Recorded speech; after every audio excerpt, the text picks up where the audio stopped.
नमस्कार किसान भाइयों, कैसे हो आप सब। आप सबका स्वागत है निसार इंडियन यूट्यूब चैनल के ऊपर। दोस्तों, काफी दिनों के बाद आपसे बातचीत हो रही है। काम में थोड़ा व्यस्त थे हमें, तो ज्यादा टाइम वीडियो में दे नहीं पाए थे। थोड़ा सा काम है वो कंप्लीट होने के बाद फिर अपने कंटिन्यू वीडियो आते रहेंगे। हालांकि पुराने जो वीडियो है उस पर भी बहुत सारे किसान भाई हैं वो प्यार दिखा रहे हैं। उनको बहुत ज्यादा लोग देख के मेरे को मैसेज करते हैं और शाम तक उनको रिप्लाई भी देता हूँ व्हाट्सएप के ऊपर। तो अपने आज चर्चा करने के लिए मैं बैठा हूं कि सर्दी का मौसम चल रहा है, कुछ जरूरी बातें हैं वो आपसे कर ली जाएं तो अच्छा रहेगा। सर्दी का मौसम है दोस्तों, और देखो सर्दी में सबसे ज्यादा जो भेड़ बकरी हैं वो बीमार होती हैं। इस मौसम में सबसे ज्यादा केयर करनी जरूरी है। मैंने खुद ने मतलब बहुत अच्छी तरह से मजबूत तरीके से उनको कवर किया है सर्दी के मौसम में। तो सर्दी का बहुत ज्यादा ध्यान रखना, शाम के समय मिट्टी चेंज करना बहुत जरूरी है। जो गिल्ली मिट्टी हो जाती है रात को पेशाब की वजह से, वो मिट्टी चेंज करना बहुत जरूरी है। नहीं तो उस मिट्टी की वजह से शरीर में ठंड। कई लोगों के मैसेज आते हैं कि सर मेरी भेड़ बकरियां हैं, उनके रोम जो रोम है वो खड़े हो गए हैं और आंखों में वो गीड आ रहा है, और जो बकरियां हैं वो कम कपा रही हैं और खाना भी कम खाती हैं। तो ये उस वजह से होता है कि उनके शरीर में सर्दी बैठ गई है दोस्तों, सर्दी की वजह से। या तो आप उनको ठंडा पानी पिलाते हो, या रात के समय ठंडी हवाएं हैं वो झरोकों से रूम के उनके अंदर आ रही है, शेड के अंदर, और या फिर आप मिट्टी चेंज नहीं कर रहे हो नीचे से। ये तीन कारण होते हैं सर्दी लगने के। तीनों कारणों को आपको दूर करना है। ध्यान करो आप शेड के अंदर मतलब कौन कौन से झरोके खाली जगह ऐसी है जहां से रात के समय ठंड आती है, उन सबको ईंट लगाओ, पत्थर लगाओ, कोई बोरी का कट्टा लगाओ, त्रिपाल से हो, कुछ भी करो। आप पुराना घर पर कंबल गुदरा पड़ा होगा जो काम में नहीं लेते हो वो लगा दो वहां पर। तो उन सबको ब्लॉक करो ठंडी हवा को। दूसरा ये ध्यान रखो कि जो गिल्ली मिट्टी हो गई, पेशाब कर देते रात में बकरे बकरियां, तो वो मिट्टी है ना, आप सुबह ही बाहर निकाल के गिल्ली मिट्टी और सूखी मिट्टी दोपहर में जब धूप निकले उस समय सूखी मिट्टी है उसके अंदर डाल दो, ताकि वो सूखा है वो अंदर से शाम के समय रहे। तीसरा है कि आपको पानी है वो ठंडा नहीं पिलाना है। आज अब तो इतनी सर्दी है, मैं जहां पर रह रहा हूं यहाँ पर भी 3 से 4 डिग्री तापमान है। यानी 3 से 4 डिग्री बहुत ज्यादा ठंड है, पूछो मत आप। और सर्दी का मौसम है, देखो दोस्तों सर्दी तो पड़नी पड़नी है। तो पानी ठंडा मत पिलाना। जमीन से निकाल के पिलाते हो, भाप निकलती हुई दिखे लेकिन वो भी ठंडा लगेगा। तो पानी आप गर्म करके पिलाओ, हल्का सा गुनगुना निवाया पानी हो, गर्म हो, वो पानी आप उनको पिलाओ। और एक चीज का और स्पेशल आपको ध्यान रखना है सर्दियों के मौसम में, चराई है वो बढ़िया करनी है आपको। अनाज है वो साबुत देने की बजाय पकाकर गर्म गर्म अनाज है वो खिलाओ आप उनको, वो अच्छा रहता है। पकाया वो अनाज सर्दी में क्या है कि जल्दी हजम होता है, नरम हो जाता है। तो साबुत अनाज दाना देने की बजाय आप पकाकर खिलाओ सर्दियों में, तो वो बहुत ज्यादा बेस्ट रहता है। और सर्दियों में दोस्तों और भी बहुत सारी चीजें जो ध्यान रखने जरूरी होती हैं सर्दियों के अंदर। मान लो कि किसी के नाक में पानी निकल रहा है और धांस रहा है बकरा, कंप कंप आ रहा है, तो जुकाम का तो एक रामबाण इलाज मैंने पहले भी बताया था।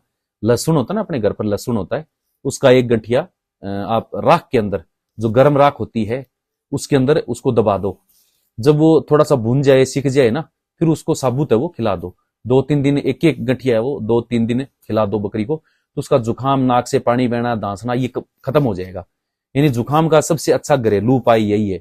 क्योंकि आप गोलियां लेके आओगे, फिर उनको कुटोगे, फिर उनको घोड़ोगे और फिर जबरदस्ती उनको पिलाओगे, तो वो लेना भी पसंद नहीं करती दवाई।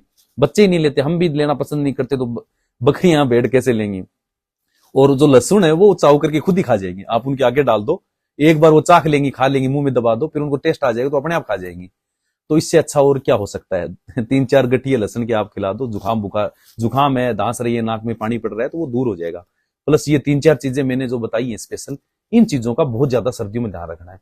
और बच्चों का तो बहुत ज्यादा स्पेशल ख्याल रखना है दोस्तों। इस मौसम में सबसे ज्यादा बच्चे मरते हैं। यानी कि इस समय जिस बकरी की डिलीवरी होगी उसके बच्चे की ये मान लो कि बचने के चांस 50% होते हैं। 50% बच्चे वो इस मौसम में मर जाते हैं या मरने के चांस होते हैं उनके।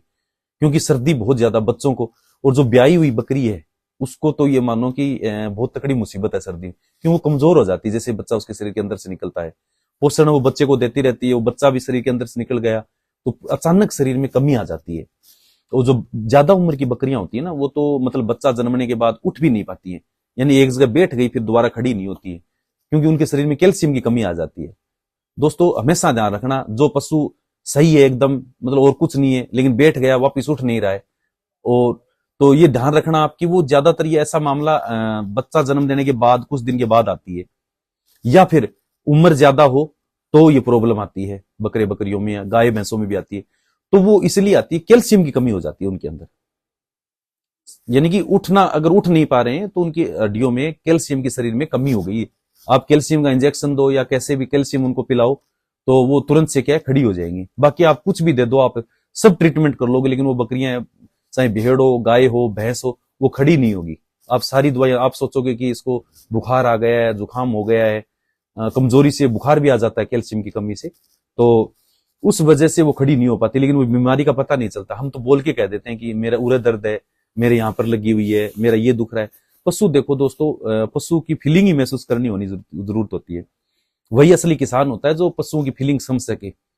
और देखो, किसान बिना ट्रेनिंग के अगर आप कोई पशु पाल रहे हो तो आपको बीमारियों का भी पता नहीं होता। मैंने बहुत सारे वीडियो, हर बीमारी पर एक वीडियो बनाया है। आप जब भी फ्री टाइम हो अपने निसार इंडियन यूट्यूब चैनल के ऊपर जाओ, फर्स्ट प्ले लिस्ट है, सेकंड प्ले लिस्ट है, उसमें यानी कि सेकंड प्ले लिस्ट में तो अब तक हो गए होंगे मेरे हिसाब से 40 के लगभग वीडियो हो गए। तो फ्री टाइम में आप वो देखो, आप अपने पशुओं के खुद डॉक्टर बनो आप, यानी छोटी मोटी चीज के लिए आपको दूसरे की जरूरत ना पड़े। क्योंकि पहली बार तो डॉक्टर टाइम पर मिलेगा नहीं, मिलेगा तो खर्चा ज्यादा होगा, और अंग्रेजी दवाइयां हैं तो उनका वो कोर्स चलेगा। जो देसी दवाइयां पशुओं में काम करती है ना, उतनी अंग्रेजी काम नहीं करती है। मेरा खुद का एक्सपीरियंस, अनुभव है। अच्छा, इसी वीडियो में बात कर लेता हूं एक चीज और, कि सर एनएलएम में किसी का फॉर्म पास हुआ है क्या? तो जो अभी स्वतंत्र लोगों की लिस्ट आई थी सेंट्रल गवर्नमेंट से, जो 15 दिसंबर को बैठक हुई थी सेंट्रल गवर्नमेंट में, उसमें स्वतंत्र लोगों की साइज 77 लोग हैं, उनका जो फर्स्ट सब्सिडी है वो सैंक्शन की गई थी।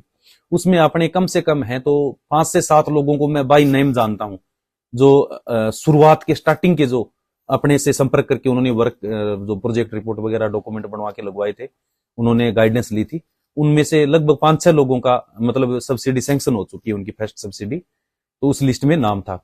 अभी जो सेकंड मतलब मीटिंग होगी शायद 15 जनवरी के लगभग है, उसमें तो और भी ज्यादा मतलब लोगों के पास होने वाले हैं, क्योंकि उसमें स्टार्टिंग में कम लोगों को पता था हमारे बारे में, तो बहुत कम लोग जुड़े, उसके बाद में बहुत ज्यादा लोग जुड़े, तो उनका नंबर धीरे धीरे अब आगे हर मंथ एक मीटिंग होती है सेंट्रल गवर्नमेंट में, तो उसमें जैसे यहाँ फार्म जाता है तो एक महीने से एक बार वो सैंक्शन कर देते हैं।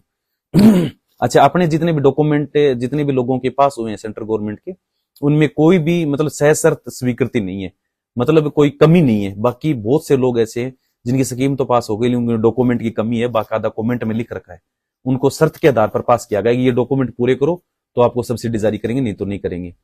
लेकिन जो अपने जो लोग थे उनका बाकायदा पूरी तरह एक्सेप्ट था, उनमें किसी भी आदमी की कमी नहीं है। 2-3 लोगों को तो मैं जानता हूं, एक तो शायद आसाम से जिबान डिक्का नाम करके, और हिमाचल प्रदेश से शौकत अली खान नाम है, शायद उनका 300 का था। 2-3-4 लोग और हैं, इतनों का नाम याद नहीं रहता, हजारों लोग कनेक्शन में आते हैं। और सिया से अप्रूव तो ये मानो कि सिया से अप्रूव सैकड़ों से ज्यादा हो चुके हैं सिया से अप्रूव तो, और बैंक से 4 कैटेगरी तो ये मानो कि सैकड़ों की संख्या में 4 कैटेगरी पास होने वाले लोग हैं, यानी उनका सब कुछ हो चुका है, बैंक से भी हो चुका है, भौतिक स्थापना भी हो चुका है। अब उनका 2 मीटिंगों में है, एक तो स्टेट वाली मीटिंग प्लस ये भी महीने में एक बार होती है, और एक सेंट्रल गवर्नमेंट वाली मीटिंग। तो आगे आने वाले टाइम में बहुत से अपने किसान भाई जो निसार इंडियन से जुड़े हुए, चैनल से, इंस्टीट्यूट से जुड़े हुए, उनके बहुत लोगों की सब्सिडियां वो आने वाली है और वर्क स्टार्ट होने वाला है। जो लोग कहते थे ना सर किसी का हुआ भी है क्या, अरे होएगा कैसे, अभी मार्च अप्रैल में तो फार्म शुरू हुए थे इसके। पहले तो 500 वाली कैटेगरी थी, तो उसमें तो कोई बहुत ज्यादा पैसे वाले लोग थे, उनका ही था। उसमें राजस्थान के भी 4-5 किसानों का था, 2022 के 500 के फार्म थे, तो उनका मतलब काम कंप्लीट ही हो चुका, उनका सब्सिडी आ चुकी है, वर्क सब कंप्लीट हो गया। 500 वाला राजस्थान में 4-5 लोगों का, वो 2022 वाली स्कीम में था उनका। फिर उसके बाद में ये 2023 में संशोधन हुआ ना कि 100, 200, 300, 400, 5 कैटेगरी में डिवाइड कर दिया इसको, छोटे किसान भी आवेदन कर सकते हैं। तो ये फार्म लगभग फरवरी मार्च के बाद फार्म लोगों ने शुरू किए, तो उनकी सब्सिडियां आनी स्टार्ट हुई है। अभी पहली लिस्ट आई थी, अभी हर महीने बाद लिस्ट है वो आनी शुरू हो जाएगी। उसकी जानकारी आपको देते रहेंगे, उसकी कोई मतलब टेंशन करने की जरूरत नहीं है। बस आप तो मतलब 3-4 चीजों का स्पेशल ध्यान रखना, आपके पास जमीन होनी चाहिए, प्लस आपका बैंक है वो लोन के पार्ट के लिए ये होना चाहिए, और आपको मतलब साक्षर होने चाहिए, साइन करने आने जरूरी है, आपकी उम्र 18 से 65 के बीच में होनी चाहिए, तो आप एनएलएम योजना में आसानी से आवेदन कर सकते हो। जमीन की व्यवस्था आप खुद की है या रजिस्टर्ड लीज करवा सकते हो आप। बैंक आपका ये होना जरूरी है। लोन वो कम देता तो कम ले सकते हो, ज्यादा देता तो ज्यादा ले सकते हो, लेकिन फिर वो आपका हिस्सा खुद का बढ़ जाएगा उसमें। तो ये चीजें दोस्तों ध्यान रखनी है। आज मैंने सोचा काफी दिन हो गए, चलो आपसे चर्चा की जाए। आने वाले टाइम में बहुत कुछ करने वाले हैं अपने, यानी कि आपके लिए बहुत कुछ नया नया लेके आने वाले हैं। अपने ऐप के अंदर भी जो लाइव क्लास है वो होने वाली है, यानी आप रूबरू मिल सकेंगे मेरे से। अपने फेसबुक पर भी लाइव आने वाले हैं, यानी आप सीधा सवाल पूछ सकेंगे मुझसे अब लाइव चलते में। यूट्यूब पर भी लाइव आने वाले हैं, और बहुत सारी आपके लिए सरप्राइज है वो आने वाले टाइम में बाकी है। यानी आपको ऐसा एक माहौल, एक ऐसा प्लेटफॉर्म देने वाले हैं हर चीज में कि किसानों को कोई किसी चीज के लिए असुविधा ना हो। यानी हर लोगों में, हर चीज में आज एक मतलब सुविधा हो चुकी है, ऑनलाइन वर्क हो चुका है, हर चीज का मतलब एक प्लेटफॉर्म स्थापित हो गया। लेकिन किसानों के लिए, भेड़ बकरी पालकों के लिए, फार्मरों के लिए इतना ज्यादा मतलब कुछ हुआ नहीं जितना होना चाहिए था समाज में या मार्केट में या मतलब सोसाइटी में। जितना कुछ होना चाहिए था उतना हुआ नहीं है। तो हमारी कोशिश है कि अपना सारा काम है वो मतलब हाथ के अंदर हो, तुरंत अपने हर चीज की फैसिलिटी मिले। कुछ भी खरीदना हो, बकरियां खरीदनी हो, बेचनी हो, या कोई सरकारी योजना की जानकारी हो, ट्रेनिंग लेनी हो, कोई भी चीज हो, तुरंत आपके पास से मतलब हर जानकारी आपके पास मौजूद हो एक प्लेटफॉर्म के माध्यम से। तो ऐसी कोशिशें हमारी आने वाले टाइम में जारी रहेंगी। तो आप कहां से वीडियो देख रहे हैं, आपने हमारे अन्य वीडियो देखे या नहीं देखे अब तक, तो कमेंट में जरूर बताना कि आपको कौन सा वीडियो बेस्ट लगा निसार इंडियन के बारे में। और ये तो जरूर बताना कि आगे आपको मतलब किस टॉपिक पर मतलब वीडियो चाहिए आपको, कि सर ये टॉपिक आपसे छूट गया है, इस पर आप वीडियो बनाइए, जानकारी दीजिए हमें। तो वो अपने आगे आने वाले टाइम में वो वीडियो अपने बनाएंगे, उस पर अच्छा अध्ययन करेंगे, हमारी टीम पूरी मिलकर उस पर बहुत ज्यादा ध्यान करेगी।